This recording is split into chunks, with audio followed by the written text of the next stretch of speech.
বাংলাদেশে অতি দরিদ্র আর কেউ থাকবে না। বাংলাদেশ অপ্রতিরোধ্য গতিতে এগিয়ে যাবে, উন্নয়নের যাত্রা অব্যাহত থাকবে, একথা বললেন প্রধানমন্ত্রী শেখ হাসিনা।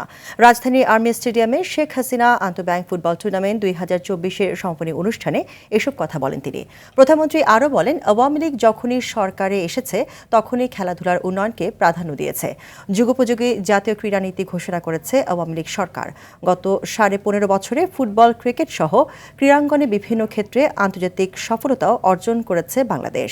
শেখ হাসিনা আন্তঃব্যাংক ফুটবল টুর্নামেন্টের ফাইনালে স্ট্যান্ডার্ড চার্টার্ড ব্যাংককে 2-0 গোলে হারিয়ে চ্যাম্পিয়ন হয় ইসলামী ব্যাংক বাংলাদেশ। প্রধানমন্ত্রী বিজয়ীদের হাতে পুরস্কার তুলে দেন। চেক ও ট্রফি গ্রহণের আমন্ত্রণ জানাচ্ছি দল স্ট্যান্ডার্ড ব্যাংক পিএলসি।